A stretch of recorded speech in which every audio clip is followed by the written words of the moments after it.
eventual release of when we'll be getting Tomb Kings in Total War Warhammer 2 around the corner.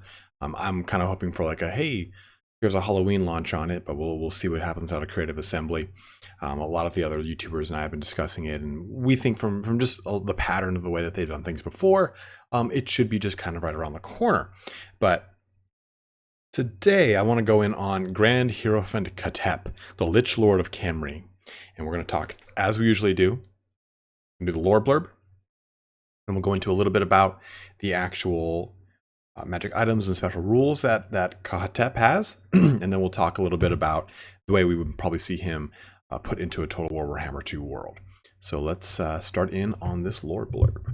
So Khatep is the Grand Hierophant of Khemri, the head of the mortuary cult's hieratic council, and he alone knows all its secrets and unwritten lore. Khatep is the oldest and wisest of all the Lich priests, and the first member of their order to truly deny death's embrace, if not the ravage of time. He is ancient beyond memory, cadaverous and hunched over as if he carries the weight of epochs upon his shoulders. Following the casting of Nagash's great ritual, civil war threatened to destroy Nehekara. Khatep, therefore, took it upon himself to restore order. He broke the magical seals of the Grand Pyramid of Khemri and woke the greatest of the Tomb Kings, Settra.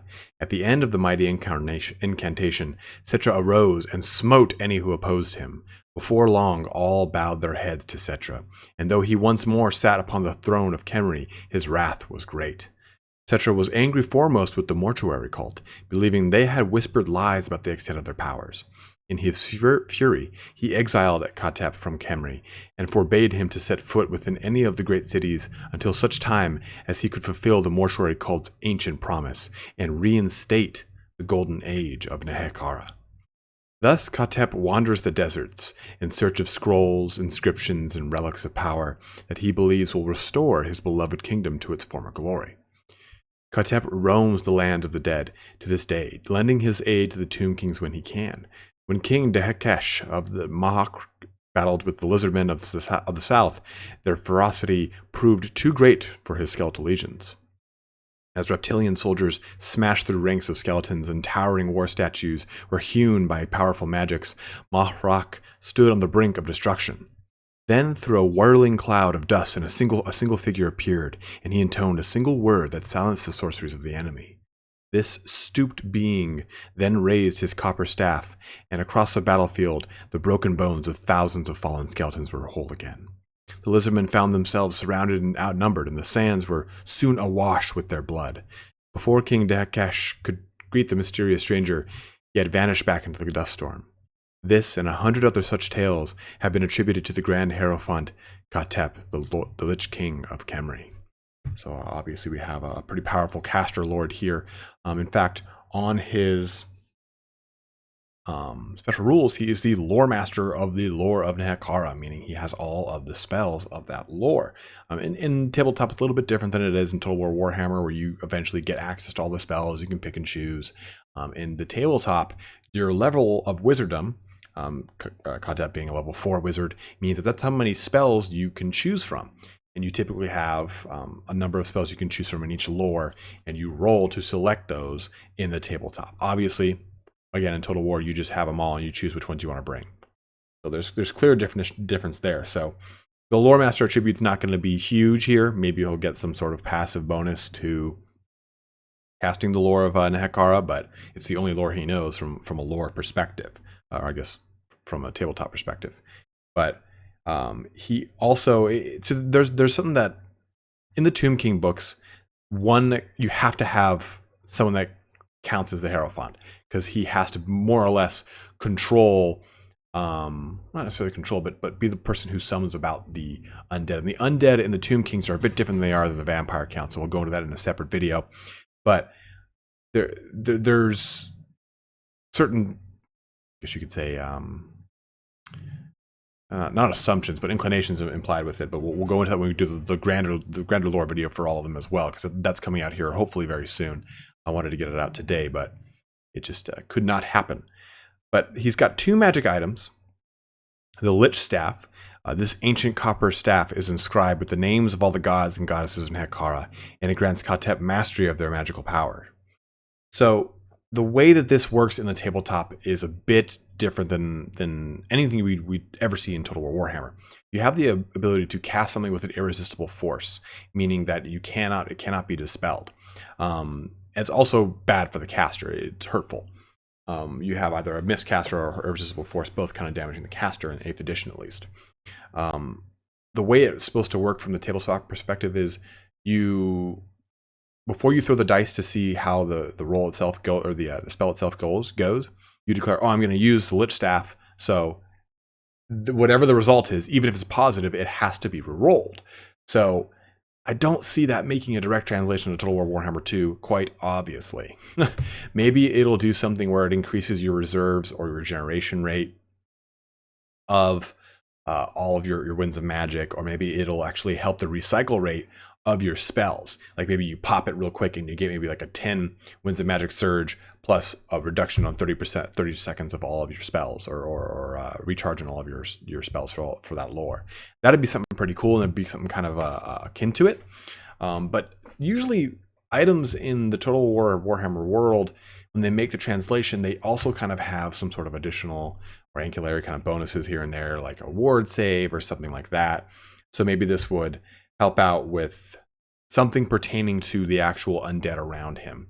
Or it would maybe just be a special kind of weapon strength or melee attack, kind of a generic kind of weapon bonus that you would get on majority of the Legendary Lord magic items and special items. Magic items in general, I guess. So the other weapon or other item here is the Scroll of the Cursing Word. This scroll curses those who utter their vile sorceresses, filling their mouths with dung beetles or replacing the air in their lungs with scorching sand. So obviously very histrionic, but the way it actually works in the tabletop is you have to do what's called a toughness test.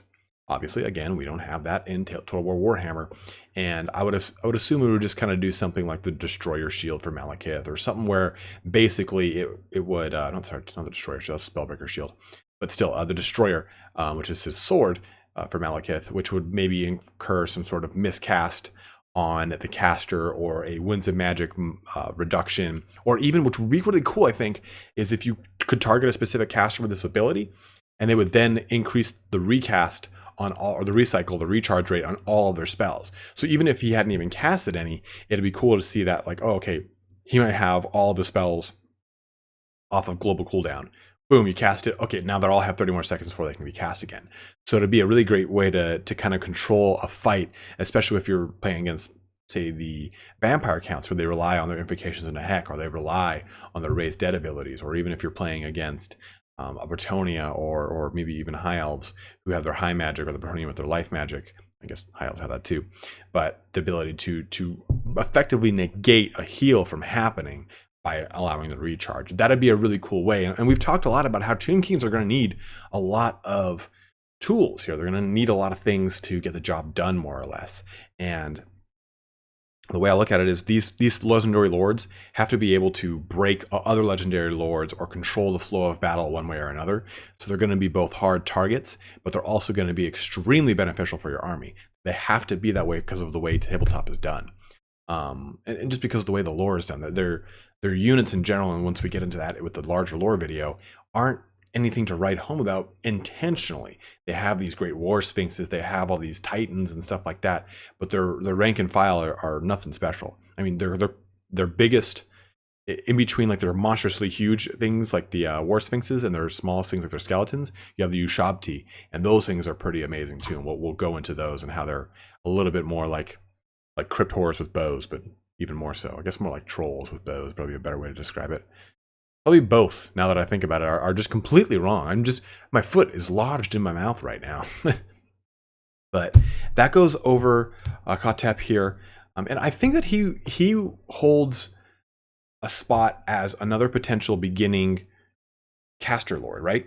So, I mean, we've gotten Cetra, we've got Khalida, who are very much your melee lords, or even just your physical damage up close and personal, I guess, lords. I mean, Khalida would be more of like a range lord that you would actually up close, but still, it still bears. So we've got options for both Cetra and Khalida, Arkin and Khatep now, for our caster and our melee lords. So I'm excited to see what they choose. They did say that they're not going to have the little mini quests, or I'm sorry, little mini campaigns that both the Wood Elf and the Beastman campaigns, or yeah, Wood Elf and Beastman's had. We're just going to get more lords instead. So I'm all for that. Maybe we'll possibly be seeing all four. We might see some of the hero lords, or I'm sorry, the special heroes. So you get special character heroes like Apophis. Prince Apophis is a tomb prince, not a tomb king.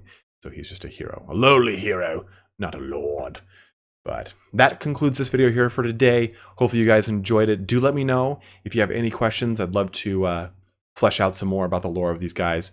We will be covering the grander scheme of things on the overall Arcane Tomb King lore video coming out pretty soon here.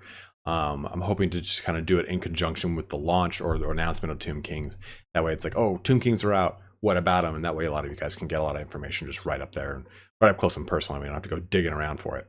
But again, guys, if you have any information, just go ahead, or I'm sorry, any other questions, go ahead and let me know. And I'm looking forward to putting out some more lore videos for you and getting some more stuff answered. Have a good one and take care.